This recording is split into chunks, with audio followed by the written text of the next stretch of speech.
man downstairs. He shoved a tall stack of cartons at the shop in trance with his designer sneaker. Crash! The cartons burst apart like a bomb.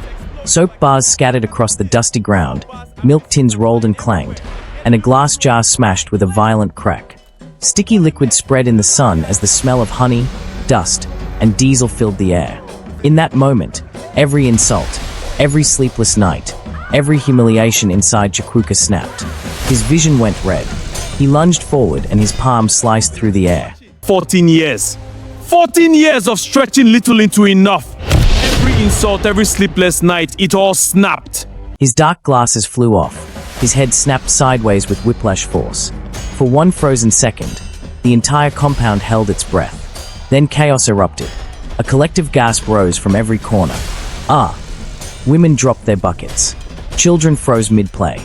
Neighbors' heads popped out of windows like jack-in-the-boxes. Doors burst open.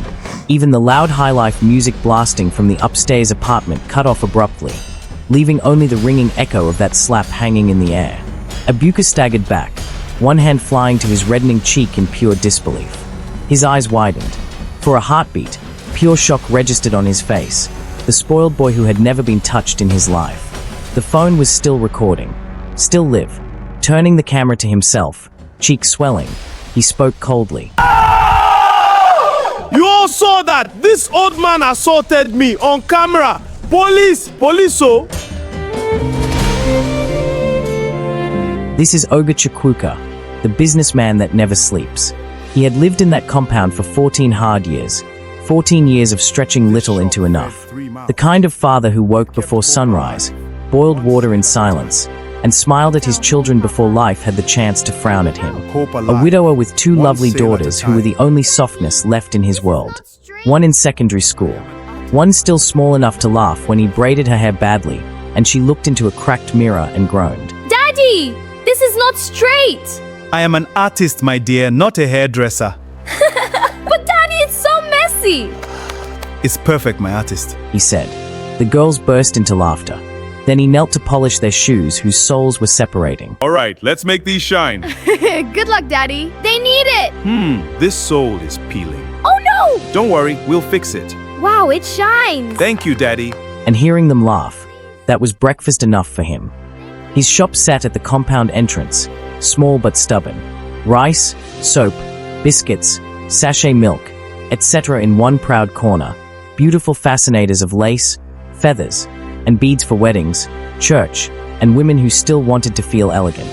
That tiny shop fed 3 mouths, paid school fees in pieces, and kept hope alive one sale at a time. He owned an old green mini pickup that coughed more than it started, but he loved it because it carried goods, dreams, and sometimes his daughters through the rain. Every morning, Chukwuka opened his shop with prayer, because to him, business was not just business. It was survival. His wife had died some years earlier after a sudden illness. Since then, he had become mother, father, tailor, cook, homework supervisor, disciplinarian, comforter, provider, and still somehow expected to smile. As he walked the girls to the gate, the older daughter held his hand. Ready for school, my loves? Yes, Daddy. I'm so excited. Here we are. When I become a doctor, I will buy you a big car. No! Big house first! Buy your books first.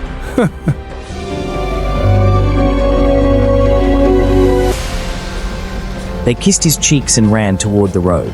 He watched until they disappeared. Only then did the smile leave his face.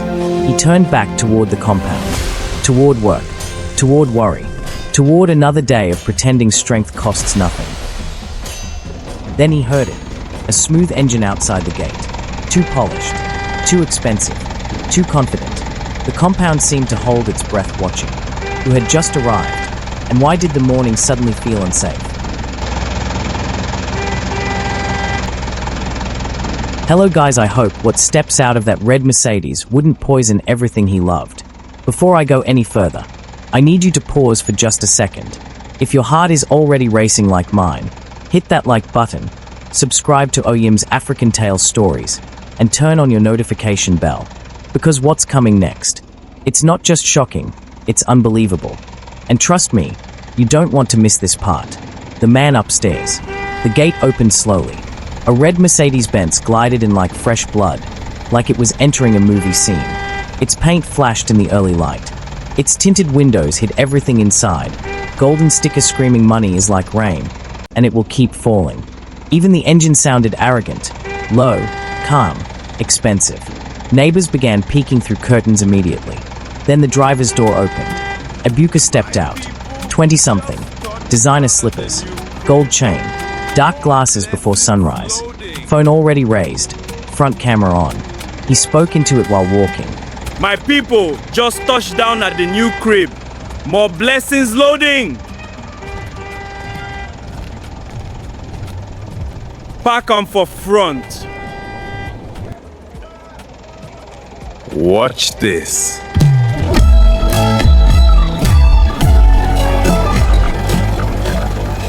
He turned in a slow circle so the compound appeared behind him.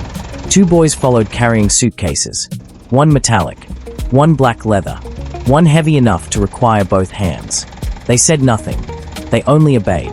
Chukwuka stood near his shop entrance, broom in hand, watching, not impressed, not envious, just cautious. There was something in the boy's movement. The way he smiled without warmth. The way he glanced at people only to measure them. The way he recorded everything like life existed only when watched. The upstairs 3-bedroom flat had been empty for months. Peacefully empty. Now Ibuka tossed keys in the air and laughed loudly. "Na, here we go run things." He looked around the compound once more, then pressed the phone close to his face. No dulling this year. Then he parked. Not by the wall. Not near the staircase. Not in open space. Directly in front of Chukwuka's shop entrance. Blocking it completely. The old green Mitsubishi Mini pickup trapped behind it. Chukwuka stepped forward politely. "My son, if you move small." Ibuka raised one finger without looking at him. 1 second. Still talking to his live stream. Still smiling for strangers. Still ignoring the man before him. Then he walked upstairs. Just like that. Leaving the car where it was. Leaving the shop blocked. Leaving insult parked like furniture. By noon, music thundered from above. By evening, 2 women arrived laughing in heels. By midnight, the laughter had become screaming. "You told me I'm the only one." A bottle smashed. Furniture scraped. Someone cried. The younger daughter woke frightened. "Daddy." Chukwuka pulled both girls close on the mattress. "It's nothing." But upstairs, chaos paced in high heels. And downstairs, sleep left the room. The new tenant had brought noise, lies and trouble. But how much worse would it become by morning?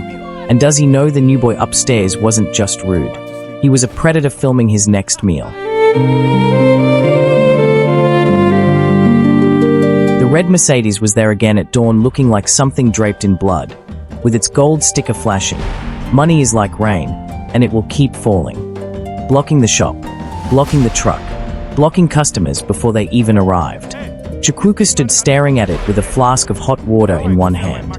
Behind him, the girls were preparing for school. He climbed halfway upstairs and knocked. No answer. He knocked again. Then a lazy voice from inside. "Who is that?" "It's me downstairs. Please move your car."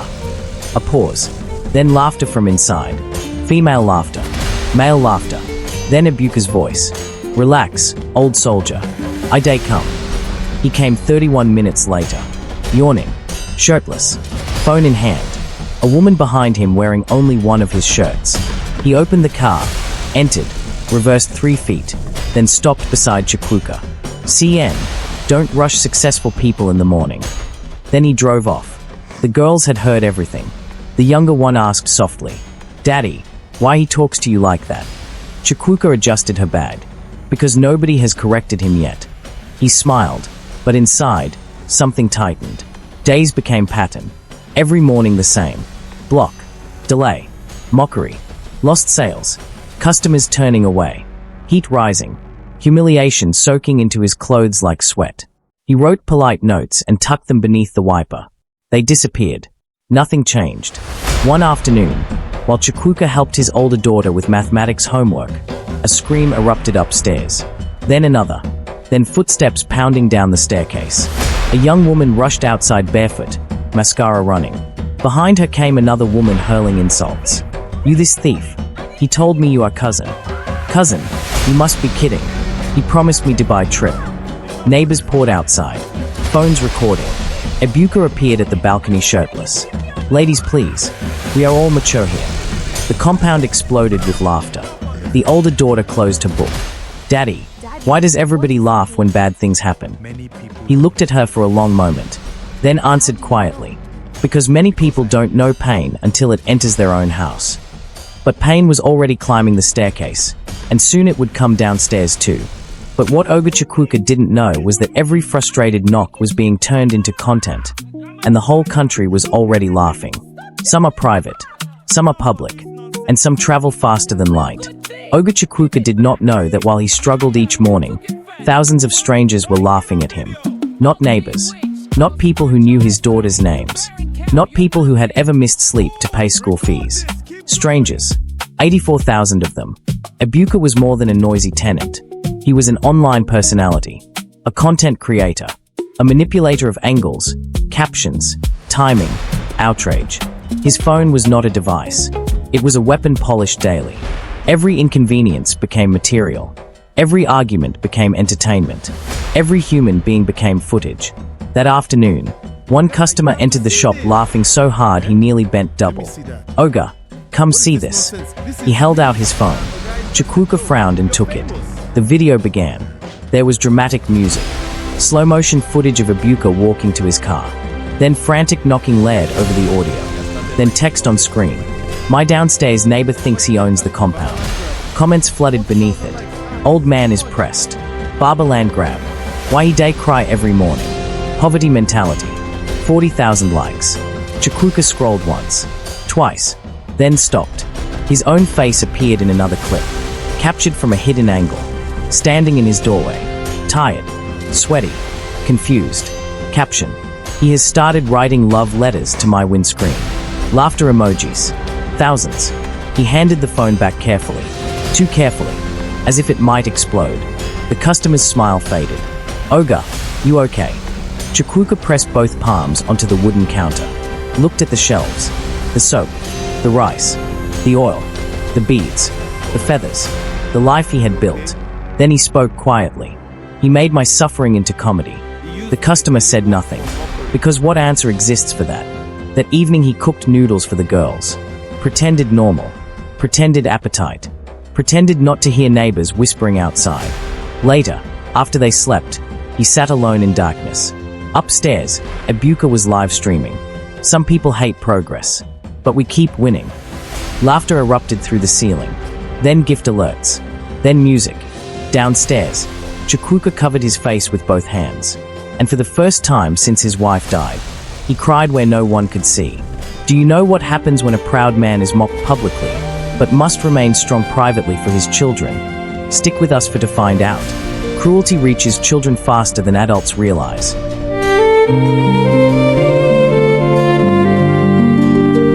At school the next day, the older daughter heard boys chanting, Barber land grab, Barber land grab. She ignored them. Then one girl showed her the video. Another laughed. Another asked if her father was a troublemaker. She returned home silent. Too silent. Chukwuka noticed immediately. He served rice. She did not eat much.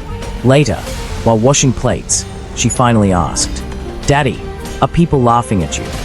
The spoon in his hand slipped into the sink. For a moment he could not breathe. The younger daughter stood in the doorway listening. He turned slowly. Some people laugh because they are empty inside.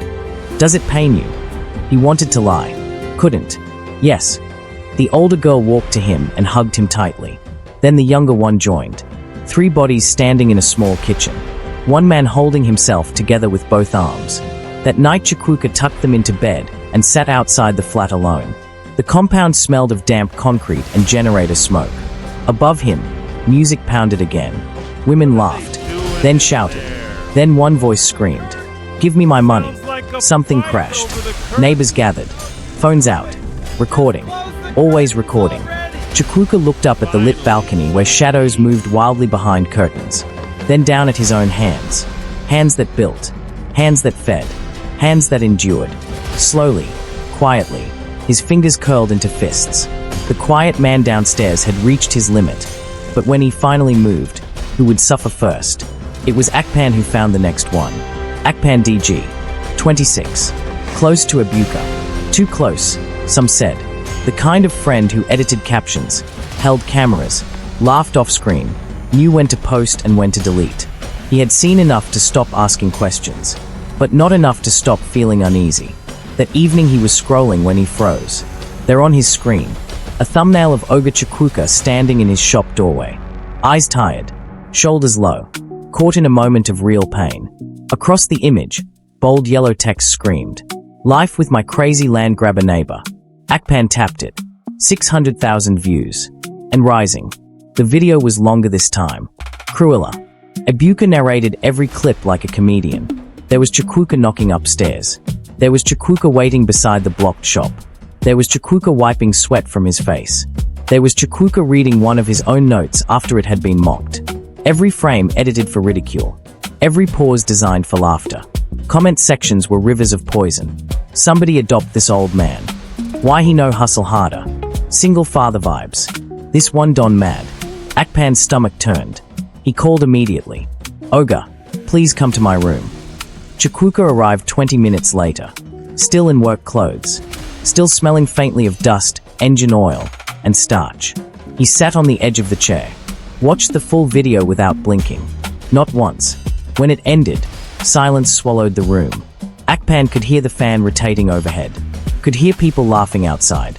Could hear his own pulse. Finally, Chukwuka spoke. Very softly. "I see." 2 words. Nothing more. But Akpan felt cold. Because some men shout before they break. Others become quiet. And quiet men are dangerous when pain has nowhere left to go. Chukwuka stood. Thanked him politely. Walked out. Akpan rushed to the window. Watched him cross the compound slowly. Head bowed. The upstairs flat was lit bright. Music played. Voices laughed. Then Chukwuka stopped beneath the staircase. Looked up once into the light. And in that moment, his face had changed. Who knows what had just awakened inside the quiet man downstairs? Who knows? Follow me, let's find out. Sleep abandoned him first. It left quietly. No argument. No warning. One night he lay down and did not truly sleep again.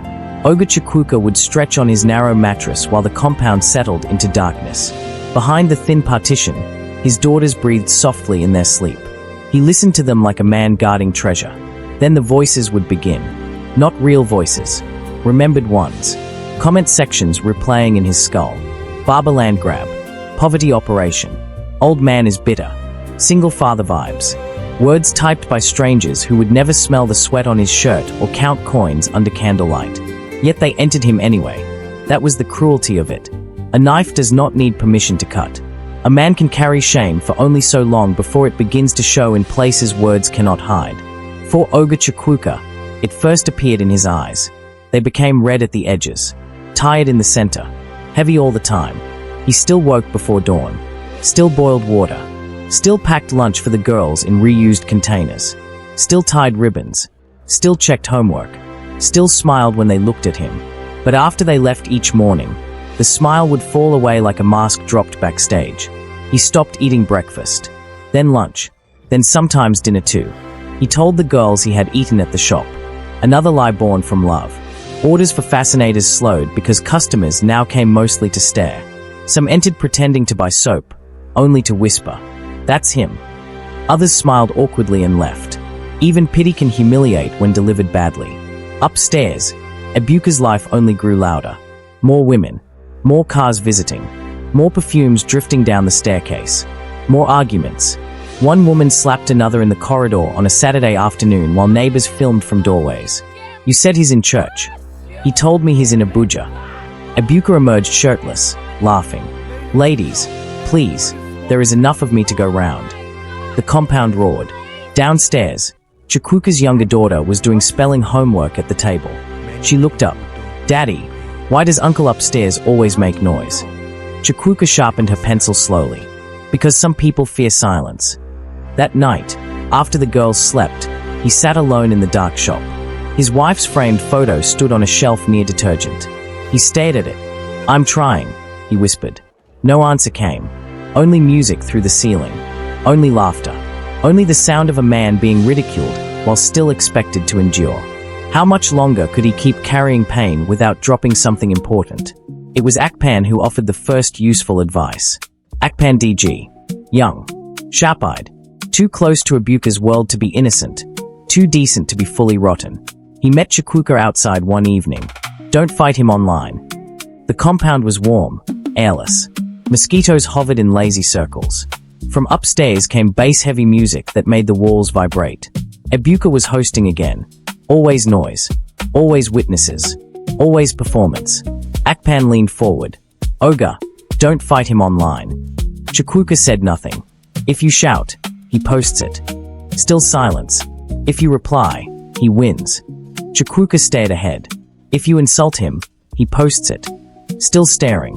If you beg, he posts that too. A pause.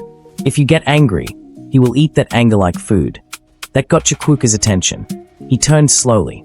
Akpan continued. People like him survive on reaction. Starve him. The older man said nothing for a long time. Then, ow. Akpan pointed toward the shop entrance. Use your head. 3 days later, Chukwuka did. Every evening after closing, he parked his old green Mitsubishi pickup directly in front of his shop. Perfectly. Tight. Leaving no room for the Mercedes. Then before dawn, he moved it for business. Simple. Quiet. Legal. The first morning Ibuka came downstairs and found the space occupied. Confusion flashed across his face before he hid it. He looked around. Looked upstairs. Looked at the truck. Then parked by the wall. No video that morning. No laughter. The second day, same result. Third day, he kicked the tire of the Mitsubishi as he passed angrily murmuring. Fourth day, no kick. Only silence. From inside the shop, Chukwuka watched while pretending to stack Milo tins. For the first time in months, a small smile touched his mouth. He had forgotten victory could be tiny. Forgotten it could fit inside a parking space. By the third morning, the younger daughter noticed his mood. Daddy won something. He laughed softly. Yes. What prize? Peace. She frowned. That one is not money. He tapped her nose. Sometimes peace is more expensive. That evening the girls danced in the shop while he packed sugar into nylons as the music played. For 10 seconds, joy filled every corner. But upstairs, curtains moved. Someone was watching him watch. That night, around midnight, the compound power went out. Darkness swallowed the compound. From outside came footsteps. Slow. Deliberate. Metal scraping against metal. Chukwuka froze. He reached for his torch. By the time he opened the door, no one was there. Only the smell of cologne lingering near the truck. And something glinted across the truck's bonnet. Who had come down in the dark? And what had they carved into the metal? At sunrise he saw them. 3 deep scratches across the bonnet. Fresh. Ugly. White lines carved through green paint. The younger daughter gasped. Daddy. The older one touched the marks gently, then pulled her hand away as if the truck could feel pain. Chukwuka stood very still. He knew who did it. But proof is a luxury poor people rarely own. He went to work anyway. What else was there to do? By noon, heat pressed down like punishment. The air smelled of diesel and dust. Then Ibuka arrived downstairs. Watch this. Phone in hand. Recording already. Dark glasses on. Smiling. He stopped at the entrance of the shop. Old man, how market? Watch this. No reply. Ibuka stepped closer. You using your dead truck to challenge me? Still no reply. He turned the camera toward himself dramatically. See this man. Since he could not buy Mercedes-Benz, he wants to use scrap motor block me. A laugh for the live stream. Comments rising. He moved closer to the shop entrance. Old man, you want to trend again? No reply. Ibuka shoved a carton stack with his foot. Soap scattered. Milk tins rolled. A glass jar smashed on the floor. The sound snapped through the air like gunfire. Everything inside Oga Chukwuka that had been tightening for months suddenly broke. 14 years. 14 years of stretching little into enough.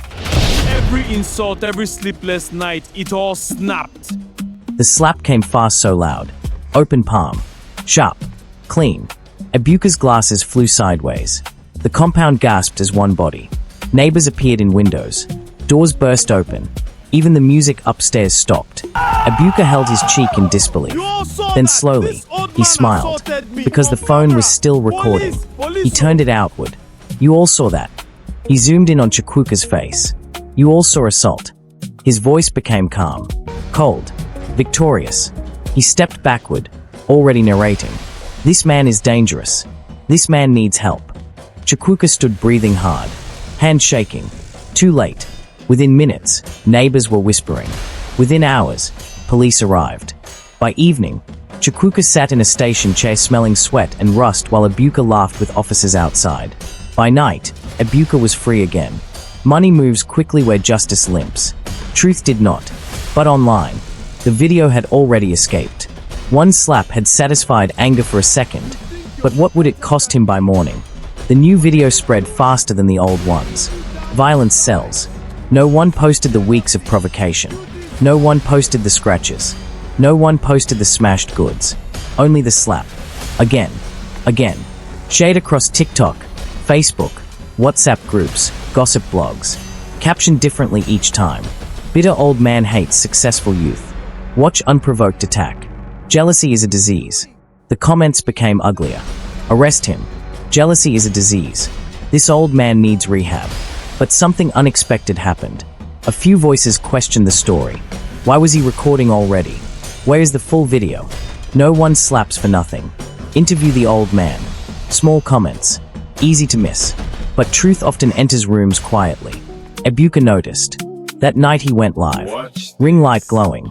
Face arranged into wounded innocence. My people, he sighed dramatically. I've endured this man for months. Thousands joined. He spoke of fear. Spoke of trauma.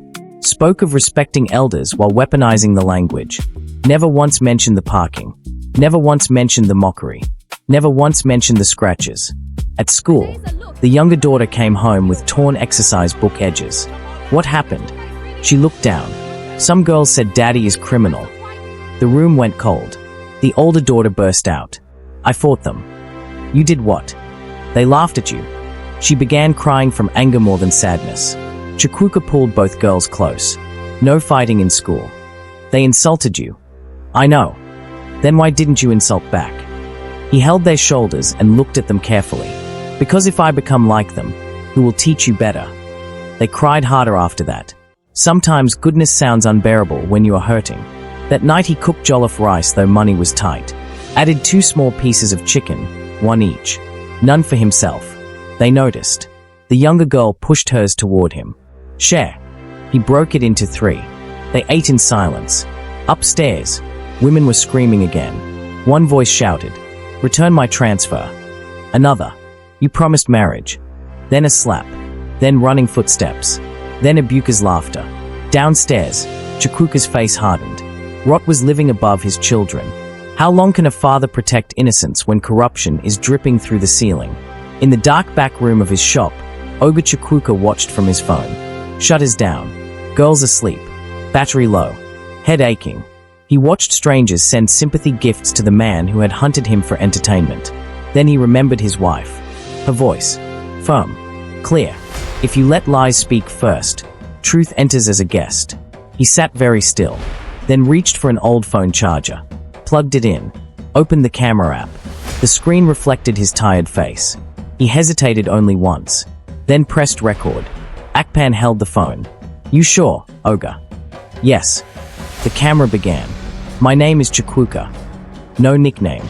No insult. No caricature. Just his name.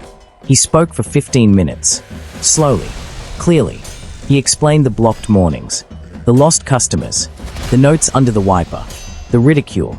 The scratches on the truck. The videos. The police station. He lifted the phone and showed the bonnet scars. Then he spoke of his daughters. How they heard laughter through the walls. How school children mocked them. How he still woke before dawn to make breakfast. How some nights he pretended not to be hungry. His voice broke once. Only once. When strangers laugh, he said quietly, they go offline after.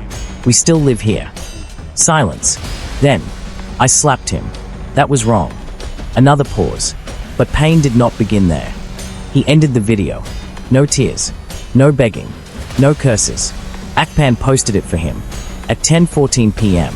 By midnight it had 10,000 shares. By morning, 100,000 views. By afternoon, celebrities reposted it. Women asked where to buy fascinators. Men apologized in comments they had once used for mockery. Old videos of Ibuka filled with anger.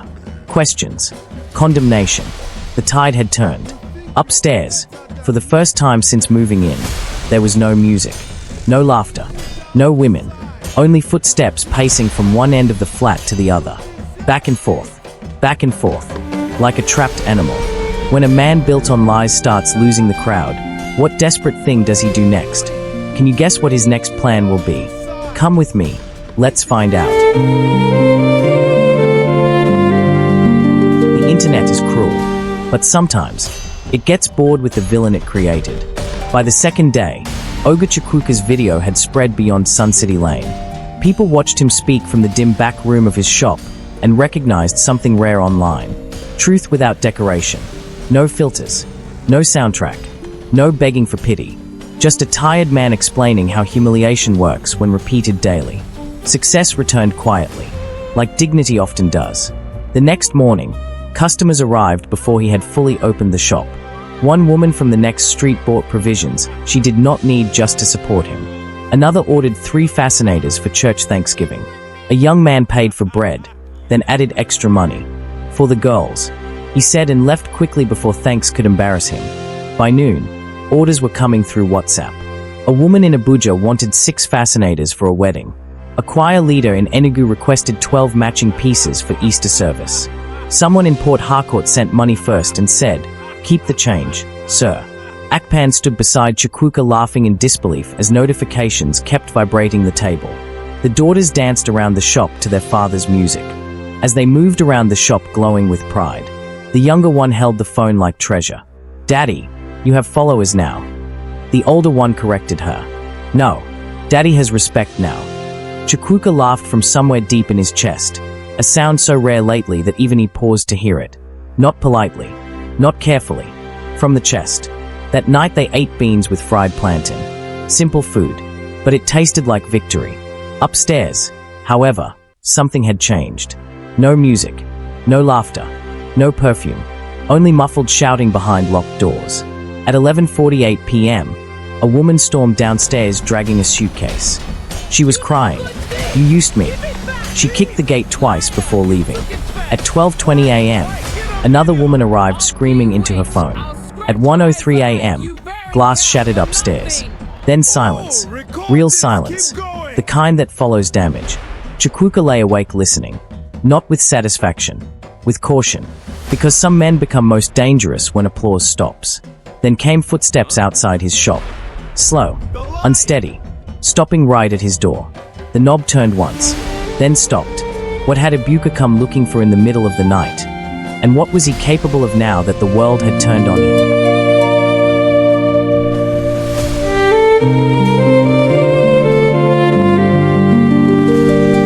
Downfall rarely arrives like thunder. It begins as whispers, then screenshots, then names, then evidence. A Twitter thread appeared the following afternoon from an account called at Suncity Watchdog. It was long, detailed, merciless. Photos of rented cars used repeatedly in Ibuka's content. Luxury hotel rooms traced to hourly bookings. Women alleging unpaid promises. Clips showing laptop screens in the background with suspicious dashboards open. Bank alerts with cropped names. Fake giveaways. Edited receipts. Old victims recognizing patterns. Comment by comment, the thread grew teeth. Then one word began appearing beneath every post. Yahoo! Yahoo! By afternoon, Ibuka posted a video wearing white. "My people, enemies are attacking me because I'm successful." No one believed him the way they once had. No one cared. He went live. Barely 200 viewers joined. He deleted the session. By nightfall, followers were leaving in thousands. The same audience that crowned him was now amused by his collapse. Attention is loyal to no one. The internet that once praised Ibuka now hunted him. Screenshots surfaced first. Women posting old chats. Promises of marriage copied and pasted to 3 different people. Voice notes begging for money. Fake business opportunities. Photos taken in borrowed cars. Hotel rooms rented by the hour. Then came names. Then account numbers. By evening, another woman arrived at the compound. Tall, Furious, heels sharp enough to stab concrete, she pounded the gate. Tell him to come outside. Neighbors watched from balconies. Phones raised. When Ebuka finally appeared upstairs, she threw his framed photo at the wall. Glass exploded. You promised to send my visa documents. Another woman arrived 20 minutes later. Then another. The thread became a confession booth for strangers. Ebuka responded with rage. He posted voice notes, threatened lawsuits, called everyone jealous, promised to expose enemies. But panic has a smell, and followers can detect it. What had once looked like desirability now looked like evidence. Downstairs, the younger daughter whispered, "Daddy, why all these aunties angry?" He replied without looking up from his sewing, "Because lies collect interest."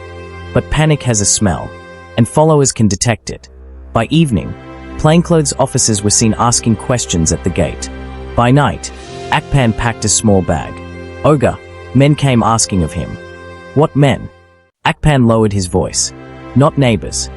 When Chukwuka asked why, Akpan only said, "Storm no day warn person twice." At dawn, 3 vehicles entered the compound without sirens.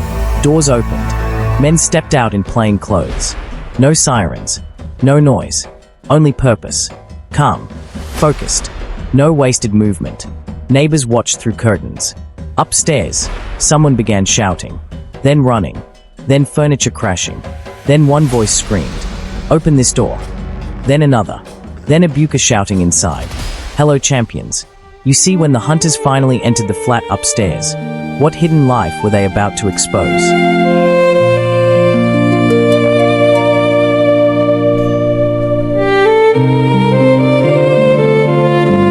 They brought him downstairs at 7:42 a.m.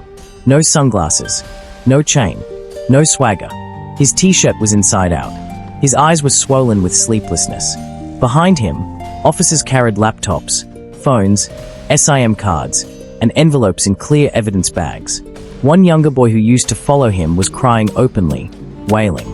The compound watched from balconies and half-open doors. No one spoke. There are moments too heavy for gossip. The red Mercedes sat in the center of the yard, polished as always. Its gold sticker flashed in morning light. Money is like rain, and it will keep falling. An officer glanced at it once and almost smiled. Beautiful. Empty. An officer opened the boot. More devices. Stacks of documents. Bundles wrapped in black nylon. The murmurs began. So the glamour had storage compartments. Ebuka turned suddenly and saw Chukwuka standing at his shop entrance. For 1 second their eyes locked. There was anger. Then shame. Then fear. Then something smaller than both. Regret. He looked away first. They placed him in the vehicle. Doors slammed. Engines started as the convoy rolled out.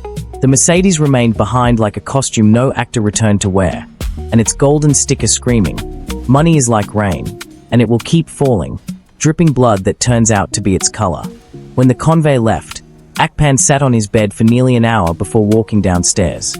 Later that afternoon, the daughters stood beside their father outside the shop. "Daddy, is he gone forever?" the younger asked. "I don't know." "Are you happy?" He thought carefully. "No." They looked surprised. "I'm relieved." The older daughter nodded slowly, understanding the difference. That evening, Chukwuka repaired a broken fascinator band while rain tapped the roof. Peace had returned. But peace always sounds strange after noise. Ebuka was gone. Yet why did Chukwuka feel the real ending had not happened yet?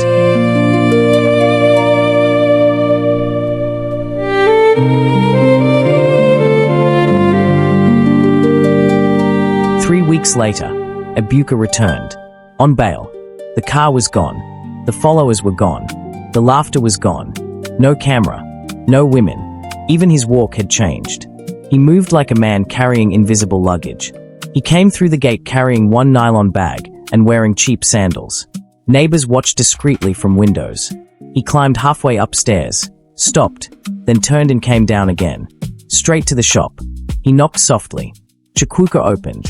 Neither spoke. Please. The younger man I looked beg thinner. you to forgive Consequences had eaten where luxury I once was fed. wrong. I came to I am apologize. so sorry. The words sounded unfamiliar in his You mouth. hurt me, Emeka. He continued. Why should I I used your forgive? life for I will content. make it right. Silence. Please. I thought everything was joke. Rain began outside, tapping zinc roofs. I didn't think of your children nor your business. That one landed heavier. I'm sorry. He lowered his eyes. For everything. Chukwuka studied him. Not as enemy now. As warning. Then he stepped aside. Enter. They sat facing each other in the narrow shop while tea kettle water boiled. No cameras. No audience. No comments section. Just two men and the cost of choices. Ebuka's hands shook slightly as he held the teacup. Why are you helping me? He asked. Chukwuka answered calmly. I am serving tea. Not erasing consequences. The shop smelled of fabric starch and fresh paint. Rain tapped the zinc roof. From somewhere outside came children playing. Ordinary sounds. Merciful sounds. Chukwuka looked at the young man who once weaponized laughter. He did not rush to comfort him. Did not pretend damage had been small. Did not offer cheap absolution. Instead he said, I hear you. Nothing more. Then he turned on the kettle. They drank tea facing each other in the narrow shop while rain thickened outside. No cameras. No audience. Just two men sitting with the price of arrogance. Before leaving, Ebuka paused at the door. Tears gathered but did not fall. Why did you forgive me? Chukwuka adjusted a feather on a fascinator. I did not forgive you today. Ebuka frowned. The older man finally looked up. I forgave you the day I refused to become like you. Ebuka covered his face and stepped into the rain. Forgiveness had been offered, but could a ruined man still rebuild anything honest from the wreckage? But forgiveness does not cancel consequences, and some doors, once opened, do not close again.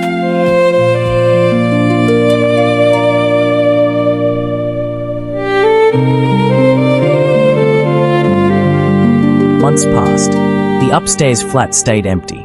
No parties. No midnight fights. No women arguing on the staircase. No bass shaking plates downstairs. The silence returned to Suncity Lane. But now it felt healed. Chukwuka's shop changed first. Fresh paint. New shelves. A brighter signboard. Chukwuka Enterprises. Provisions of Fascinator's custom designs. Below it, painted proudly by the daughters. Made with love and patience. Orders arrived steadily now. His YouTube page crossed 10,000 subscribers. TikTok loved the videos of him singing while crafting fascinators. Women traveled to buy directly. Men greeted him with respect. The comments were different now. Your hands are blessed. Real man. Respect from Kenya. Where can I order for my mother? The older daughter came first in class. The younger one announced she wanted to become business owner and doctor together. He told her to start with homework. They laughed often now. One evening while closing the shop, the younger girl asked, Daddy, what happened to Uncle Ebuka? Chukwuka locked the padlock carefully before answering. He learned late. Learned what?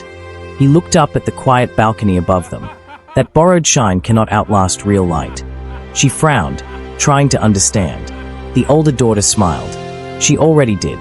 That night, after the girls slept, Chukwuka sat alone at his workbench beneath a warm yellow bulb, needle in hand, feather between fingers. Outside, the mango tree moved gently in evening breeze. Inside, wire became shape. Cloth became beauty. Pain became story.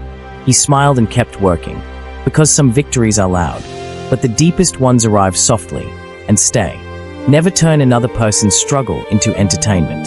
The laughter may end, but the wound can live for years.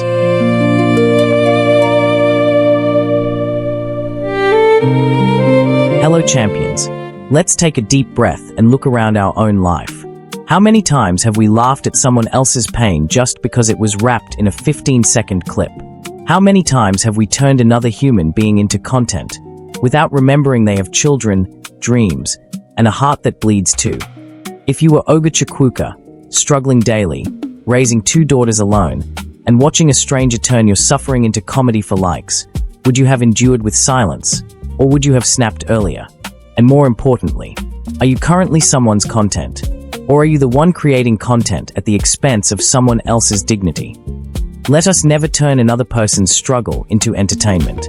The laughter may trend for a day, but the wound can live for years. Real success is not measured by views, cars, or followers. It is measured by how many people you lift while climbing, and how many hearts you refuse to break for content. If this story touched you, share it with someone who needs to hear this message today. And remember, borrowed shine can never outlast real light. If you believe kindness and truth should win, smash that like button, drop a red heart for Oga Chukwuka in the comments. Share this with someone who needs to hear it today and subscribe to Oyim's African Tales for more beautiful stories. Until the next story, protect your peace, guard your neighbor's dignity, and stay human. Hello guys, I hope you enjoyed our stories. Please hit the like button, leave a comment below and subscribe to our channel.